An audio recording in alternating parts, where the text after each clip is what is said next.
আরে সমস্যা নাই, তুমি যখন সময় পাও তখন আসিও। আর তোমার বাতিজার খবর তো জানো, ও বলতেছে তোমার কাছে ছাড়া নাকি অন্য কারো কাছে পড়বে না, তাই তোমাকে বলতেছি। আচ্ছা, আমি দেখি কি করা যায়। আরে কি করা যায় বললে তো হবে না, তোমাকে তো আসতেই হবে।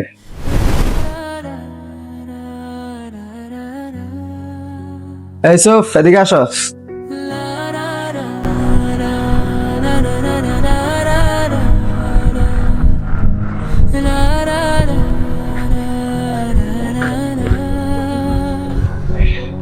আসসালামু আলাইকুম ভাই, কেমন আছো তুমি? আমাদেরকে তো মনে হয় ভুলেই গেছে একেবারে। ওয়ালাইকুম সালাম। আরে না, কি বললেন? এটা কোনো কথা বললেন? আরে ভাই, তোমাকে অনেকদিন যাবো খুঁজতেছি, কিন্তু তোমার কোনো খোঁজ খবরই হয়নি। আরে না, কি বলেন ভাই? আমি তো আছি, হয়তো একটু ব্যস্ত, তো তাই দেখা হয় না আর কি।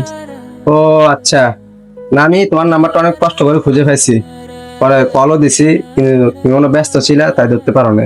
তো কি জন্য খুঁজতেছেন? কি কোনো দরকার ছিল? না, তোমার সাথে একটু কথা ছিল তাই। ও আচ্ছা, তো বলেন না কি কথা। না তেমন কিছু না, তোমার বাতিজাকে একটু প্রাইভেট পড়ানোর জন্য। আসলে সব দিক মিলিয়ে আমি একটু এখন ঝামেলার মধ্যে আছি, তাও সময় হয় কিনা দেখি। আরে ভাই কি বলো, এত ঝামেলা কিসের? সেটা কোনো কথা বললা? আসলে তোমার মতো আমাদের এলাকায় তেমন কেউ নাই, তাই তোমাকে বলতেছি। আরে এখন যে অবস্থা, আসলে সময় মিলানোটাও কষ্টকর হয়ে পড়ে। আরে সমস্যা নাই, তুমি যখন সময় পাও তখন আসিও। আর তোমার বাতিজার খবর তো জানো, ও বলতেছে তোমার কাছে ছাড়া নাকি অন্য কারো কাছে পড়বে না, তাই তোমাকে বলতেছি।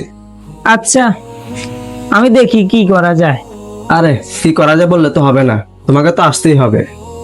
আচ্ছা ঠিক আছে ভাই, আমি জানাবো আপনাকে।